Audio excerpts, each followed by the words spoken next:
नको ती गोष्ट आज आम्हाला बघायला त्या ठिकाणी मिळाली आणि स्वर्गीय आमदार शिवाजीराव कर्डिले साहेबांच्या विना आम्ही या गणेगाव आदर्श गाव गणेगावमध्ये आम्ही आज कार्यक्रम करतोय। त्याच्यामुळे सर्वच आमचे गणेगाव ग्रामस्थ महिला भगिनी असतील आज खऱ्या अर्थाने अक्षयदादा या ठिकाणी बघितल्यानंतर भाऊक झालते। कर्डिले साहेबांच्या विना आम्ही पहिल्यांदा हा कार्यक्रम करतोय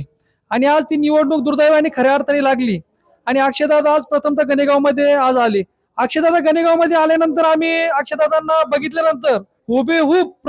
प्रतिबिंब कर्डिले साहेबांचं, जसे कर्डिले साहेबांचं राहणं बोलणं वागणं सगळं जसंच्या तसं अक्षयदादामध्ये आम्हाला त्या ठिकाणी दिसलं आणि त्याच्यामुळे सगळे ग्रामस्थ आमचे त्या ठिकाणी आज भाऊक झाले। जे गणेगाव जर उभं राहिला असेल किंवा आदर्श गाव त्याच्या पुढे जर गणेगाव पुढे जर लागला असेल तर खऱ्या अर्थाने हे सगळे कष्ट, हे सगळी मेहनत आणि सगळा आशीर्वाद आमचा कर्डिले साहेबांचा या ठिकाणी होता आणि म्हणूनच हे आदर्श गाव आज नावारूपाला जिल्ह्यात नाही तर महाराष्ट्रामध्ये नावलौकिक आपल्या माध्यमातून आपण दाखवताय, हे गाव करतय।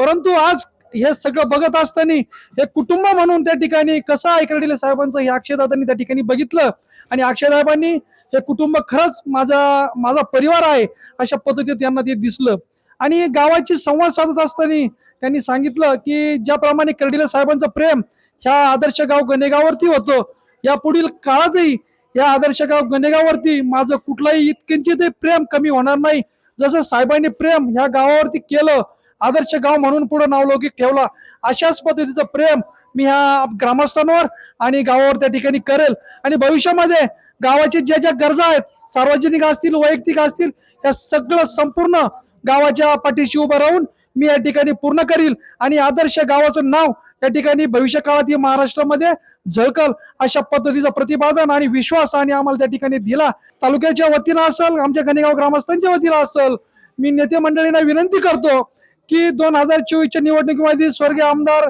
शिवाजीराव कर्डिले निवडून आले आणि आज दुर्दैवी त्यांचा त्या ठिकाणी मृत्यू देवाघरी जाणं झालं। मी तालुक्याच्या वतीनं आणि गणेगाव ग्रामस्थांच्या वतीनं नेते मंडळींनी विनंती करतो की आपण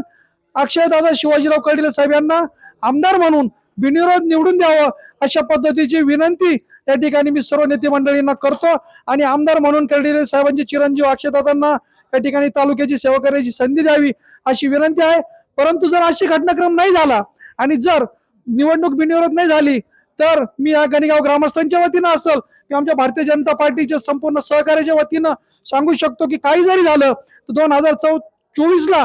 35,000 मतांनी कर्डिले साहेब त्या ठिकाणी आमदार झालते तर आम्हाला विश्वास आहे एकंदरीत आम्ही गावामध्ये फिरतोय इतरही गावामध्ये फिरतोय तर 50,000च्या वरती या ठिकाणी स्वर्गीय कर्डिले साहेबांचे चिरंजीव अक्षयदादा निवडून येतील आणि परत एकदा ह्या तालुक्याची सेवा करण्याची संधी त्यांना भेटल असा विश्वास या ठिकाणी आम्हाला आहे।